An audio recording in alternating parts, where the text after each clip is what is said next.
आज की इस प्रेस वार्ता में हम सभी अपने प्रेस प्रतिनिधियों का स्वागत करते हैं। आज मंत्रिपरिषद के समक्ष कुल 21 प्रस्ताव प्रस्तुत हुए, जिसमें से एक 14वें नंबर का प्रस्ताव पुनर्परीक्षण के लिए ड्राफ्ट किया गया और बाकी 20 प्रस्ताव पर मंत्रिपरिषद की स्वीकृति प्रदान की गई, जिसमें कुछ प्रस्तावों पर हम आपसे बात करेंगे। इसमें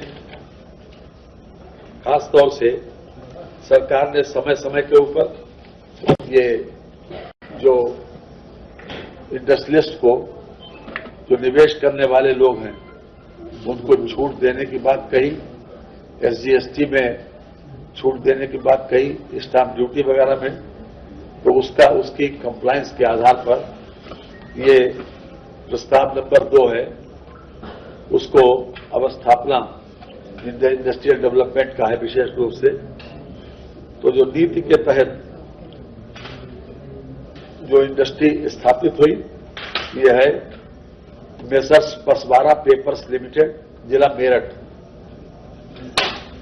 मेसर्स पसवारा पेपर्स लिमिटेड जी, इनकी SGST में जो टर्नओवर के आधार पर इनका जो क्लेम बनता था, वो पहले 1,50,15,711 रुपए का इनको पहले दे दिया गया है।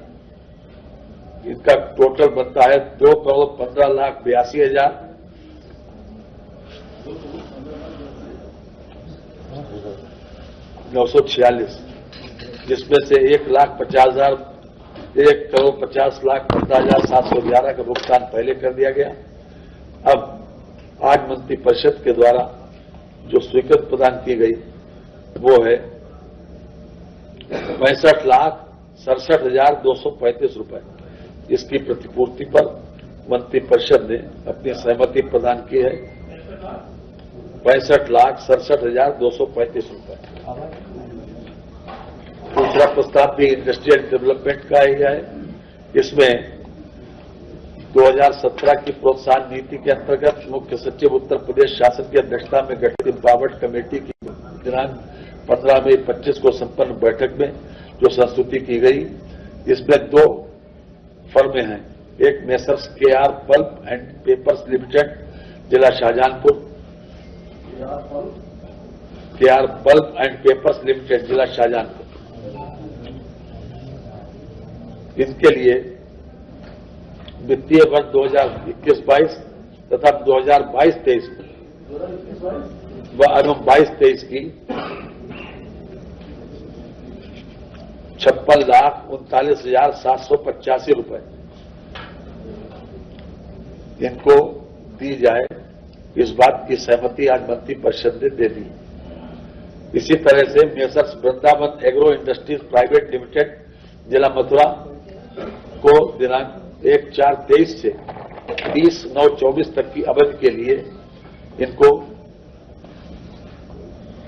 17,06,26,256 धनराशि दे दी जाए। ये हमारा कमिटमेंट था कि हम तुमको, जब आप यहाँ पर इन्वेस्ट करेंगे तो हम आपको प्रोत्साहन स्वरूप कहीं पर SGST की छूट दें, विभिन्न इलेक्ट्रिसिटी ड्यूटी की छूट दें, फर्मों पर भी जो भी पैसा उसका बनता था। Vrindavan agro industries private limited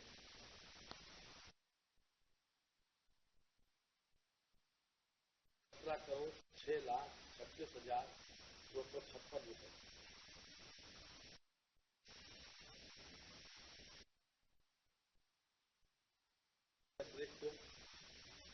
जो अमृत 2 मिशन के अंतर्गत जनपद कानपुर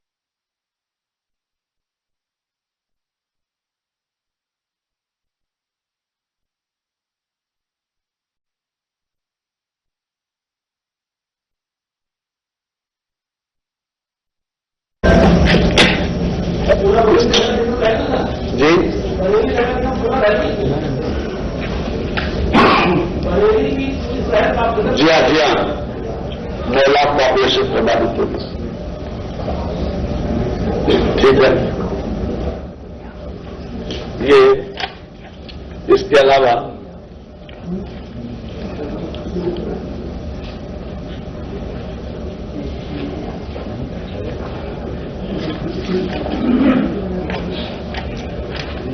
कानपुर में,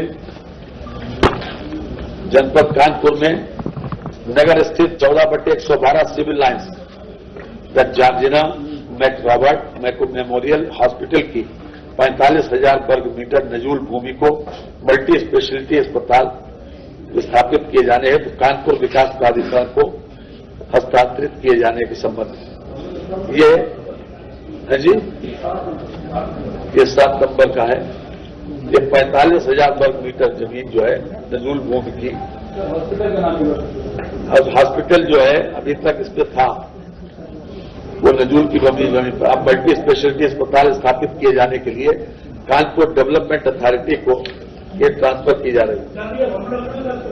जी नहीं, गवर्नमेंट हॉस्पिटल तो अब पीपीपी मोड पर देने की बात हुई है। अब वो पड़ा हुआ था, परफेक्ट पड़ी हुई थी बहुत दिनों से, तो उसी का था पहले, अब नहीं। हाँ, ये कानपुर की भूमि जो है वो डेवलपमेंट अथॉरिटी को ये ट्रांसफर हो रही है, वो पीपीपी मोड के ऊपर इसमें मल्टी स्टोरी अस्पताल जो है बनाएंगे।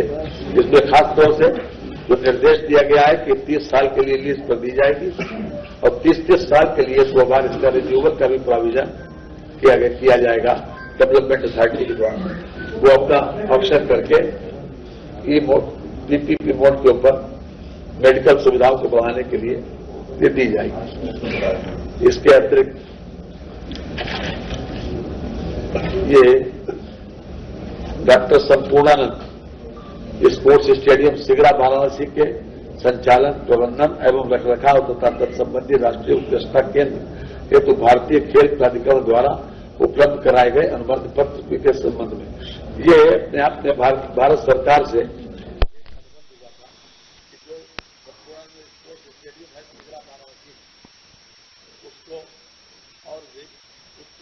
ले जाने के संबंध में एक भारतीय खेल प्राधिकरण द्वारा ये व्यवस्था की गई है कि जो राष्ट्रीय अंतर्राष्ट्रीय स्तर के जो खिलाड़ी हैं उनको और अधिक उनको प्रैक्टिस का, उनको कोच का और हर प्रकार से उनको सुविधा दी जाए। इस तरीके की वो उन्होंने लगभग 1/3 बार का एमओयू किया गया है और उससे जो उत्तर प्रदेश का खिलाड़ी है खासतौर से उनको नेशनल लेवल पर और अंतर्राष्ट्रीय स्तर पर जब बेहतर कोच मिलेगा उनके माध्यम से तो उनको कम्पीट करने में जो विश्व के जितने चाहे वो ओलंपिक गेम्स हों या फिर दूसरे तरीके के गेम्स हो अंतर्राष्ट्रीय प्रतियोगिता में उनको बेहतर परफॉर्म करने का मौका भी मिलेगा। इससे जो उसका स्टेडियम की 1/3 बार को किया गया।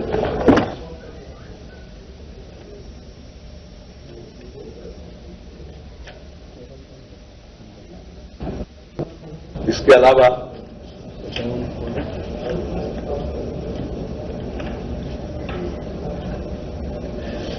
अभी तक जो लोग जो राष्ट्रीय और अंतर्राष्ट्रीय स्तर के जो खिलाड़ी हैं उनको प्रैक्टिस करने या जो ट्रांजिट टाइम है उनका यातायात जितनी देर में वो आवागमन करते हैं उसके लिए उनको छुट्टी लेना पड़ती थी। अब उनकी उसी सैलरी में उनको इस प्रकार की व्यवस्था कर दी गई है। आज मंत्री परिषद ने इस पर स्वीकृति दे दी गई है कि जो अंतर्राष्ट्रीय पदक विजेता सीधी भर्ती नियमावली 22 के अंतर्गत सेवायोजित खिलाड़ियों द्वारा राष्ट्रीय अंतर्राष्ट्रीय खेल प्रतियोगिताओं, प्रशिक्षण या खेल शिविरों में प्रतिभाग किए जाने की स्वीकृति देने तथा संगत अवधि सेवा काल माने जाने के संबंध में कोई व्यवस्था नहीं है, क्योंकि भारतीय सेवा नियमावली में अवकाश संबंधी व्यवस्था नहीं रखी जाती। इससे संबंधित खिलाड़ियों को अनुमति प्राप्त करने में समस्या होती थी। तो अंतर्राष्ट्रीय राष्ट्रीय स्तर के खिलाड़ियों को अब प्रतियोगिताओं, प्रशिक्षण शिविर आदि में प्रतिभाग किए जाने की अवधि के आवागमन में लगने वाले समय सहित कर्तव्यार्थ व्यतीत अवधि ड्यूटी माने जाने के संबंध में जो उनको इस बात का अनुमति मिल गई कि वो लोग अब इस आधार के ऊपर अपने विभागाध्यक्ष से अनुमति लेकर जा सकते हैं। तो ये भी अपने आप में खिलाड़ियों को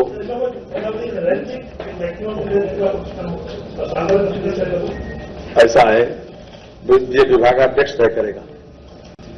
वो अपने आप अप्लाई करेंगे, वो आवश्यक समझेंगे, दे देंगे, लेकिन एक अनुमति, एक व्यवस्था कर दी गई कि ताकि उन लोगों को ये दिक्कत न हो।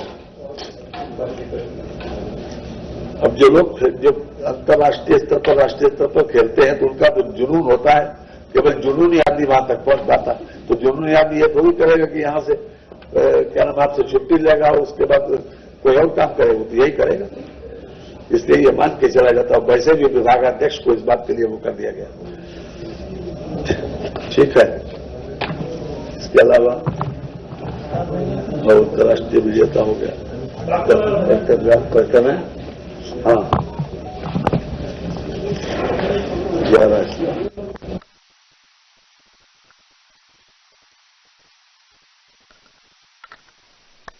किसको बता तो है।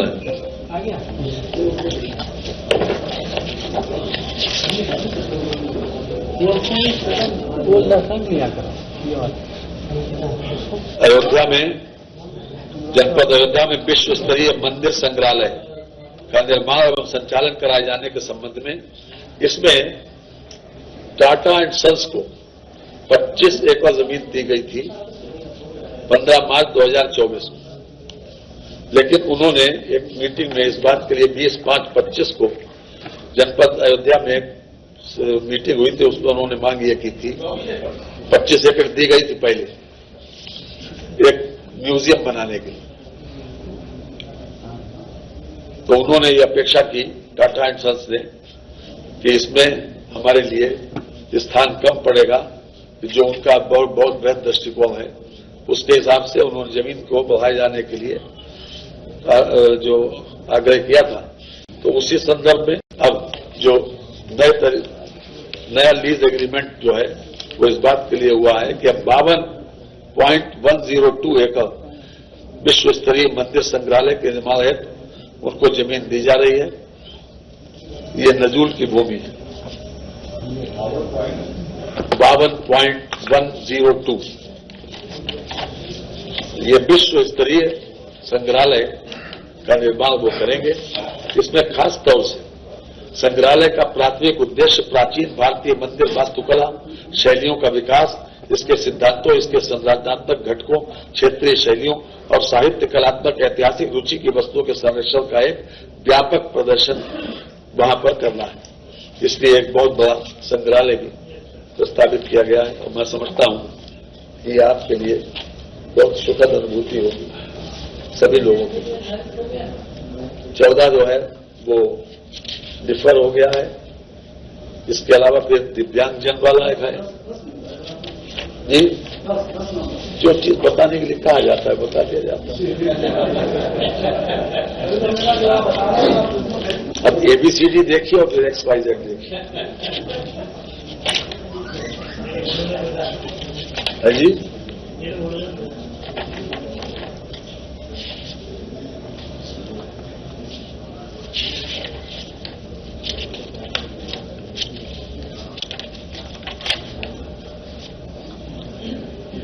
ये प्रदेश के प्रत्येक मंडल मुख्यालय पर जिला दिव्यांग पुनर्वास केंद्र की स्थापना एवं संचालन राज्य सरकार के संसाधनों से किए जाने के संबंध में जी ये एक व्यवस्था खास तौर से दिव्यांगों के लिए ये की जा रही है कि मंडल मुख्यालयों पर इस प्रकार का एक दिव्यांग पुनर्वास केंद्र स्थापित किया जाए। इसमें खास तौर से जो दिव्यांगजनों का सर्वेक्षण, चिन्हांकन, दिव्यांग शिविरों का आयोजन, सहायक उपकरणों की मरम्मत, गतिभंग सहायक उपकरण एवं चिन्हांकन, फिटमेंट चाल, उपयोग, प्रशिक्षण, निर्माण के वितरण, दिव्यांगता की रोकथाम, जागरूकता, प्रारंभिक पहचान और सक्रिय हस्तक्षेप, सरकारी योजनाओं का सुगमतापूर्वक लाभ प्राप्त करने में सहायता, दिव्यांग व्यक्तियों के लिए दिव्यांग प्रमाण पत्र यूडीआईडी कार्ड जारी करने में सहायता तथा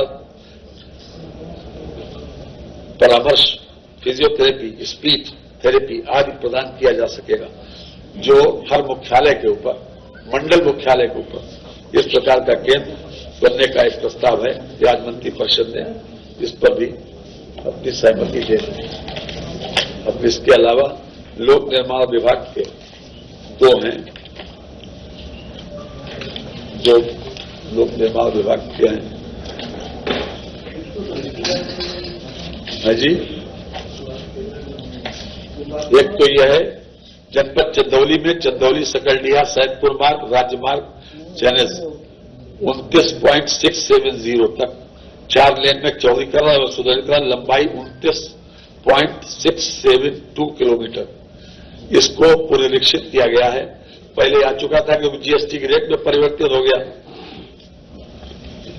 तो इसलिए इसकी लागत हो गई।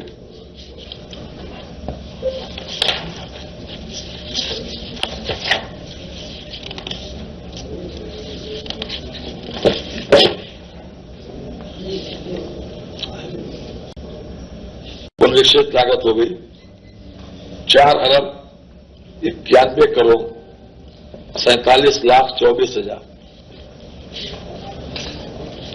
इसका व्यय प्रस्तावित है और 18 महीने में 4 अरब 91 करोड़ 47 लाख 24 हजार। चल 12% जीएसटी थी, तब लागत कम थी। अब चूंकि जीएसटी का रेट बढ़ गया 18% हो गया, इसलिए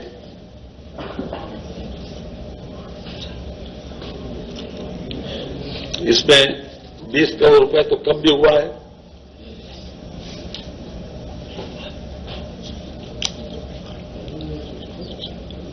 चूंकि 200 करोड़ रुपए से ज्यादा है, इसलिए मंत्री परिषद के सामने आया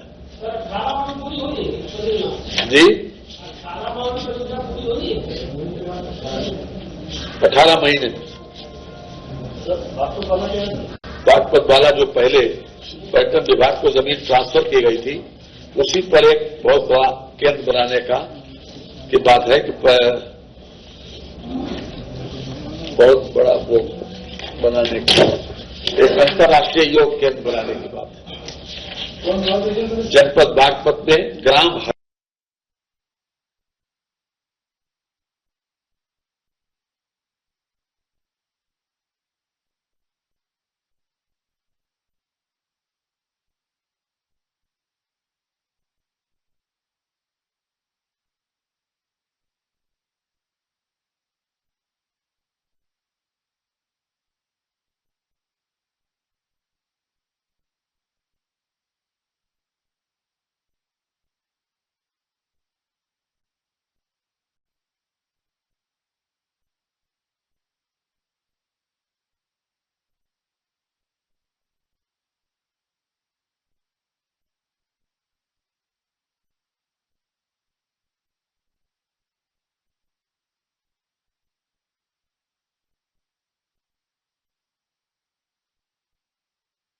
सत्तर प्रदेश के राजस्व में वृद्धि के साथ साथ इकोनॉमी के लक्ष्य की पूर्ति में सहायक होगा। और सबसे ज्यादा बड़ी बात तो यह है कि हम निरोगी रह सकते हैं जी। ऐसा है, ये अभी तय नहीं है, की जाएगी, लेकिन ये एक अपने आप में लोगों को निरोगी रहने के लिए खासतौर से अंतर्राष्ट्रीय स्तर पर ये स्थापना की जा रही है पीपीपी मॉडल। ये अभी इस पर सहमति दी है, बाकी का काम आगे विभाग करेगा। इन्हीं शब्दों के साथ आपको बहुत बहुत धन्यवाद जी।